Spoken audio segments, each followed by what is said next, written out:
For many Kenyans, a police checkpoint is no longer a symbol of safety. It is a moment of uncertainty, negotiation, and quiet fear. What should be a routine stop often becomes an informal transaction, where cash determines whether a driver proceeds or is delayed. This video reveals how the money is passed from driver to the police. Some cars simply slow down enough to hand the money to the police. Absolutely tragic. Welcome to the channel, and thank you for being part of this growing community. Your support, engagement, and conversations mean a lot, and we're excited to have you here. As we step into the new year, we wish you a happy, healthy, and prosperous year ahead. May it bring growth, positive change, and meaningful discussions. If you're watching and haven't subscribed yet, please take a moment to subscribe and join us on this journey. Your subscription helps the channel grow and ensures you don't miss upcoming content. Let us continue with subject at hand. For years, this reality was normalized and rarely challenged. Today, it is being openly exposed, forcing the nation to confront the deep-rooted corruption embedded in traffic policing. Ending checkpoint corruption is not optional. It is essential to the future of our democracy. All drivers must be asking themselves, how much will this stop cost me today? This is not merely a story of individual misconduct. It is the story of a systemic failure that has allowed extortion to thrive under the guise of law enforcement. The exposure of checkpoint corruption marks a turning point. Silence enabled abuse. Transparency offers a path toward reform. Kenya's roads must serve the public interest, not function as informal toll gates. Ending checkpoint corruption is essential to restoring trust, fairness, and the rule of law. Kenya's police corruption at checkpoints has finally been exposed. For years, Kenya's roads have told a quiet but costly story, one of fear, silence, and informal payments exchanged at police checkpoints. What was once whispered between drivers as chai has now been dragged into the open. Through citizen videos, media investigations, and public outcry, police corruption at checkpoints has finally been exposed. This exposure is not just about bad apples. It is about a system that has normalized extortion and turned law enforcement into a toll booth. A routine of extortion. Across highways, city exits, and rural roads, many drivers report the same experience. A vehicle is flagged down. An officer cites a minor or sometimes imaginary offense. A missing reflector, a questionable inspection sticker, a vague claim of non-compliance. The message is clear even before it is spoken. Pay now or pay later with time, money, and stress.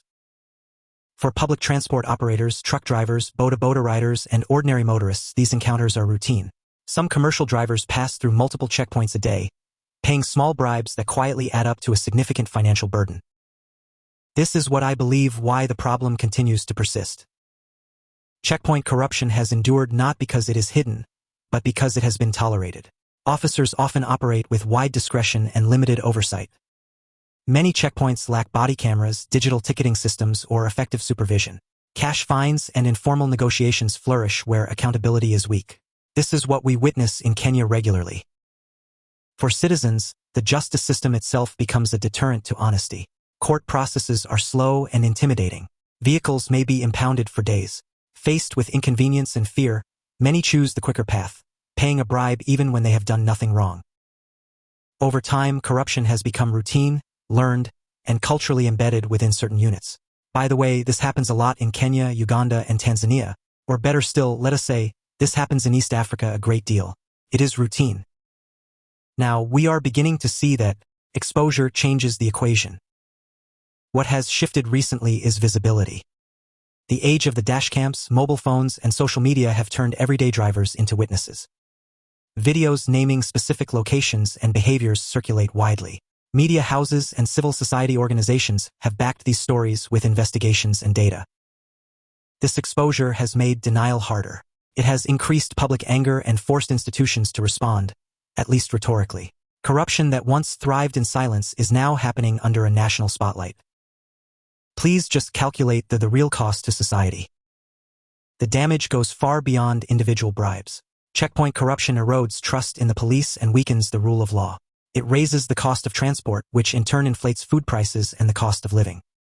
Most dangerously, it creates a two-tier justice system, one for those who can pay, and another for those who cannot. The honest truth is this. When corruption becomes routine, legality becomes optional. The justice system has failed to protect the law-abiding citizen. Reform is possible but not optional. The government has to take full control of some of these criminogenic police. Kenya has no shortage of solutions. Cashless fines, digital ticketing, body cameras, anonymous reporting systems, officer rotation, and stronger oversight by institutions like IPOA have all been proposed or partially implemented. Where applied consistently, these measures reduce opportunities for extortion. The real challenge is not innovation, it is commitment. Reforms must be enforced uniformly, transparently, and without political interference. The exposure of police corruption at checkpoints marks a critical moment. Public awareness alone will not end the problem, but it shifts the balance of power. It empowers citizens, pressures institutions, and raises the cost of corruption. Kenya's roads should be places of safety and order, not marketplaces of fear. Ending checkpoint corruption is not just about discipline within the police service. It is about restoring dignity, fairness, and trust between the state and its citizens.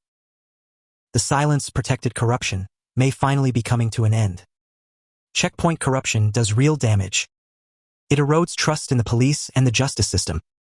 It raises cost of living, especially through transport and food prices. It creates unequal justice, where rules apply only to those who can't pay. It reinforces impunity, making reform harder. If I were working for any East African government, I would be pushing for this reforms. Cashless fines and e-ticketing. Hotlines and anonymous reporting. Body cameras and vehicle dashcams. Frequent rotating officers and units. A policeman or woman caught in the act of corruption and bribery should be dismissed immediately without pay. Get some CID police in the mix. Looking at the bigger picture. Checkpoint corruption survives because it sits at the intersection of poverty, power, fear, and habit. Exposure alone doesn't end it, but it does shift the balance. The more visible it becomes, the harder it is to defend, normalize, or ignore. Kenya's roads should not be marketplaces of fear. They should be spaces of safety, dignity, and justice. Ending checkpoint corruption is not optional. It is essential to the future of our democracy. The exposure of corruption at police checkpoints marks a turning point for Kenya. What was once normalized can no longer be ignored. Ending this practice requires more than outrage. It demands consistent reform, accountability, and political will. Kenya's roads must serve the public good, not private gain, if trust in law enforcement is to be restored. In conclusion, checkpoint corruption in Kenya reflects broader institutional weaknesses rather than isolated misconduct. Sustainable reform depends on reducing discretionary power, increasing transparency, and strengthening enforcement mechanisms. Continued public scrutiny and institutional accountability are essential to restoring legitimacy in traffic policing. Thank you so much for your time. I hope 2026 is a peaceful year for everyone. May everyone get what they are wishing or praying for. May God bless you all.